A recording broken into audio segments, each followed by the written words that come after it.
Let's talk to Georgia Kilholy, columnist and Conservative Home, because a story this morning in the Telegraph suggests that people involved in clearing, if you've got teenage kids, you'll know that this is the time of year that you worry about it, because this week actually, if you're getting A-level results, you're going to get them towards the end of this week.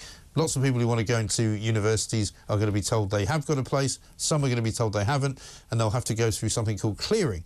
Now, according to the piece in the Telegraph, top universities are offering places to international students before they offer them to British teenagers, which I think is the wrong way round, but it's clearly all about money. Let's find out from Georgia what is going on.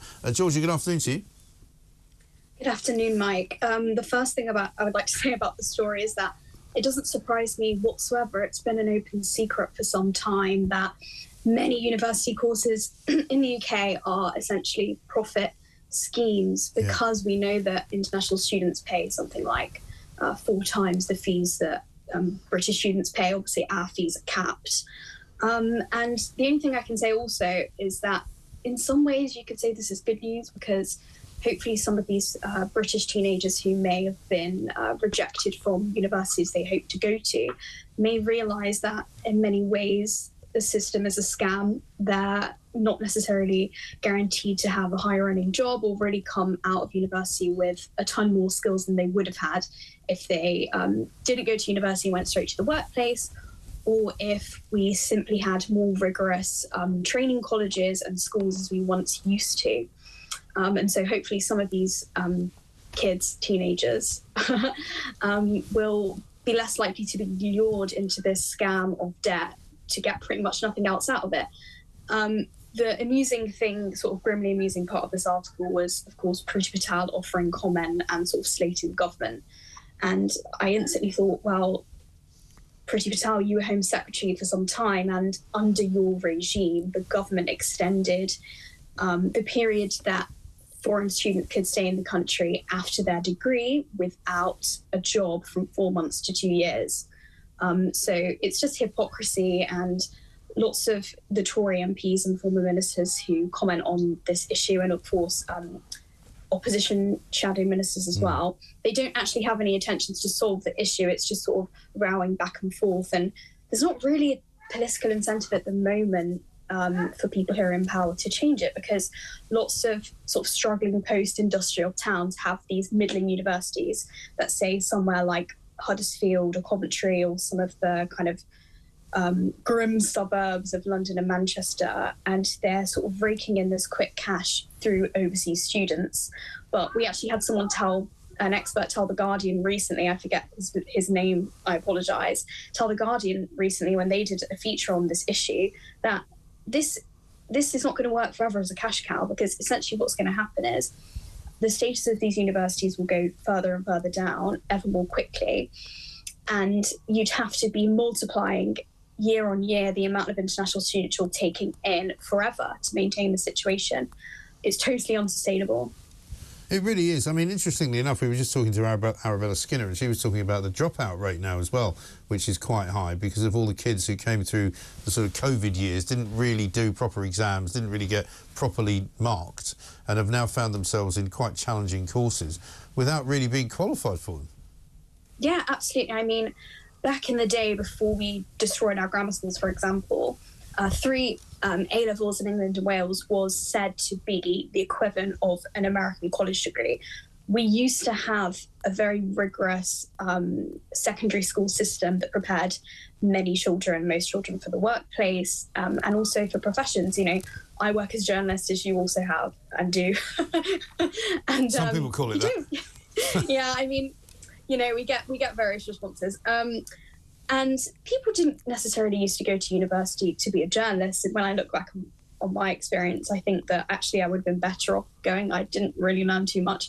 And I think that, you know, there's a better future possible. We know that having a rigorous state secondary system, and also that's not just in an academic sense, but also with, you know, training and vocational courses and apprenticeships, that kind of thing will help more people get into professions they might be suited for. The whole point of universities is to admit, you know, a small elite of very academically able students, and simply expanding them, as obviously Blair did, basically to, you know, milk the cash cow of them, and also essentially get more young people out of youth unemployment stats because they're at university. Whether or not they're actually learning anything is a bigger question. But that's the other thing. I mean, there's so much business money being made by these universities, you know, because one of the issues of our legal migration numbers is that an awful lot of people are coming into the country to study, and the defence of that by the government is that, oh, well, they bring an awful lot of money in and they pay an awful lot of fees, and, you know, they generate all sorts of good things for the economy. But we also learn that as part of the 1.2 million people who came here in 2022, many of them are bringing dependents with them who will be a net detractor from state money.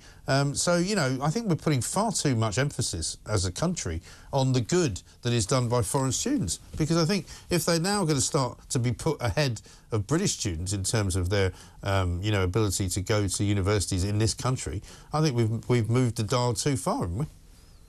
Yeah, absolutely. And this is something that the government themselves, including, as I said, the time when Priti Patel was in office, have overseen. I think in 2018, it was something like there were 12,000 family members who'd accompanied foreign students and were in the UK, which is still quite a hefty amount. But now it's over 130,000. This is, you know, exponential growth. Who knows when it will stop? And it more speaks to the fact that basically, of course, we do have a group of international students, of course, who are attending elite courses, and you could say that training them is to the benefit of the UK. But the vast majority of them are doing courses that are not as rigorous and are using it as an excuse to try and take up residency in the UK.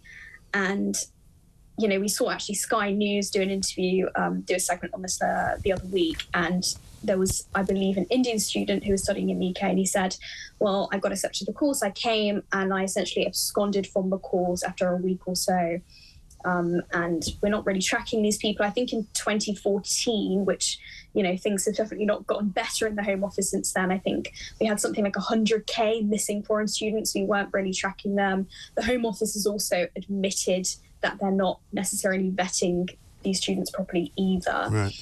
The problem is the government is incentivizing this. If we put these incentives in place for the universities to essentially discriminate against UK students, and also we put the incentives in place for, you know, foreign students who are not necessarily, you know, the intellectual, the academic creme de la creme who are going to be going into these high school professions, then they will come here, and it's up to the government to change this. But as I said, there's not necessarily the political incentive to do it, whatever the greater public's opinion is on it, which I imagine is not too forgiving, especially if, you know, lots of people maybe they feel that their own teenagers are being slighted. And at the end of the day, it's not just about these individual students, it's about the country as a whole, because if you essentially pimp out your higher education sector, which was once sort of the envy of the world, as you know, a visa laundering scheme, you're not, in 10, 20, 30 years' time, these universities are going to be worse off in terms of the research they're producing and in terms of their international status. And that, of course, also impacts the funding. It's not sustainable, and it's not conducive to any kind of global competitiveness at this point for the UK.